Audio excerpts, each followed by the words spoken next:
Hey guys, it's me, Jennie Bee, and welcome back to another countdown. 2018 was a good year for video games, some of which I'm still trying to finish. Looking at you, Arthur Morgan. I wish I was different.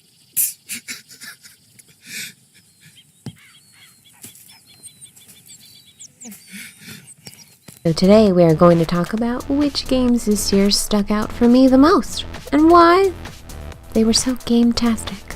And while we're at it, let me know in the comments below which games you loved in 2018. And while we're also at it, spoiler warning, spoilers coming at you. Spoilers coming your way right now. I know.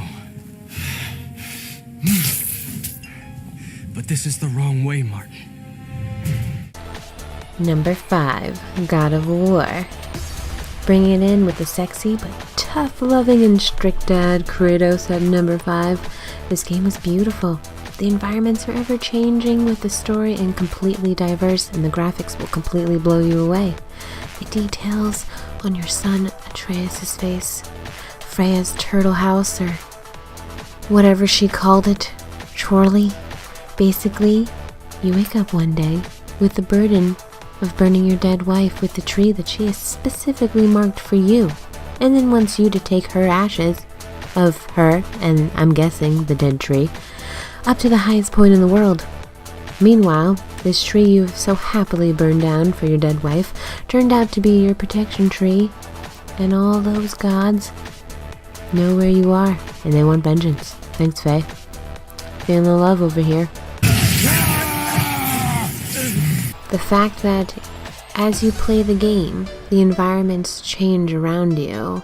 Like when the giant left the lake, you could visibly see the water get lower from the point that it was. All in all, you should play this game and then probably play it again, you know, because of the new game plus. I will not let him. You, the arrow cut a tight weight. Number 4, SpiderMan. Our lovely neighborhood Spider-Man. When we catch up with him, he's helping Dr. Octavius with some wacky experiments. One bad thing leads to another, and you and Doc aren't such good friends anymore when he decides to let some old pals of Spider-Man's out of prison, thus bringing citywide destruction as Spider-Man takes down his foes. At least that's what I've come to know.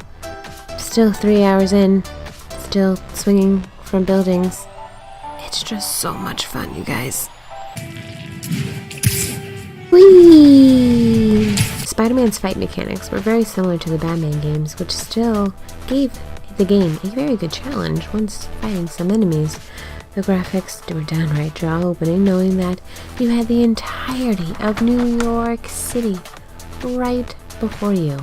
And please, someone give the guy who voiced J. Jonah Jameson an award, because, wow, that guy's spot on. Or tail. The idea was to create an anti-Spider-Man who is not a threat and stalks menaces. I had no idea he was crazy. Do you think his resume said psycho with a poisoning fetish? His lawsuit is... Number 3, Far Cry 5. I was crazy addicted to Far Cry 5 when it came out in March 2018. I couldn't put it down. I fell in love with how they portrayed this small little section of Montana. When you start the game, you're faced with 2 crazies and 1 psycho hot chick trying to form a cult using this green mist called Bliss, which literally turned the population into the zombies from Left 4 Dead.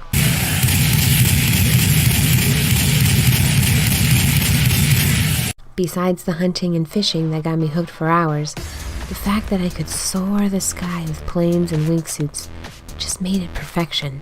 The graphics were amazing, the people you could enlist had their own personality, and the conversations they would have with each other would make some hilarious moments. Like, seriously, I would just buy this game even if it was filled with just banter of Herc and Sharky. Hey Herky, did you ever think about how weird it is that your mama was saying your name when she was, making jello with your dad? Yeah, I think about that all the time, man. That's why I keep telling people just to call me Junior. Yeah, but then it's like Junior what? And then everybody knows it's Herc, and then you're right back to thinking about your mama hollering your daddy's name, which is your name, while she's getting it, and then everybody in the community would know that that's why you don't go by her, and then they would all also be thinking about your mom, getting it. So it's worse that way. God damn it, Sharky, I never thought of that. You're absolutely right. Let's just get people to start calling me Panther then. And don't forget, you can enlist a bear called Cheeseburger. I mean, what game can you even do that in? Name one, besides this one.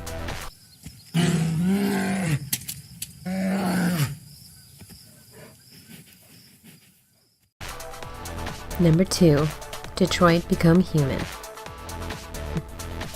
Detroit Become Human stands out in a lot of ways. Mainly because there was nothing else that could possibly compare to the amount of possibilities that it gave you this year. It was so hard not to feel bad when you lost one of your main 3 characters. Rest in peace, Kara. It was hard not to sympathize with Hank when he got a new Connor. These people looked so real, it was hard not to view them as actual people. The story being equally realistic, I could almost envision our own race facing this issue in a few years to come. This game had me watching Let's Plays from everyone just so I could see how many different ways a situation could have gone. Just look at this branching tree from one mission. All in all, a beautiful game, and one of the only instances that I can really ever say that I was rooting for the robots. You go, Marcus. You go. We're not moving.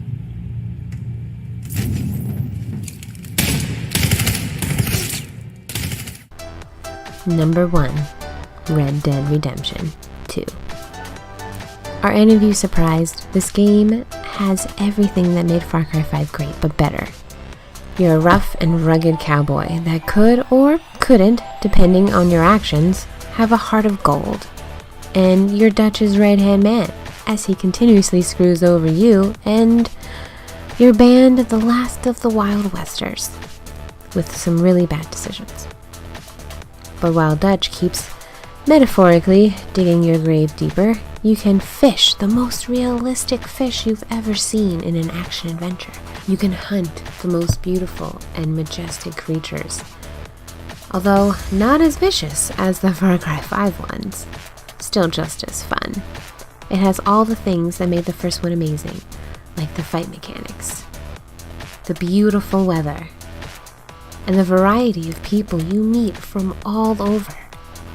Strangers, side missions, or even just random crazy people that are on the side of the road.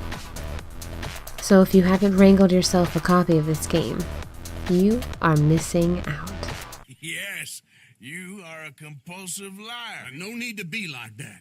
Charles? Well, that was it, guys. It was really hard trying to figure out what were the best games that I've played this year. They were all really amazing and kinda deserve to be number 1 in their own right. Tell me what you thought and what you think is the best game you've played this year. And I will catch you guys later.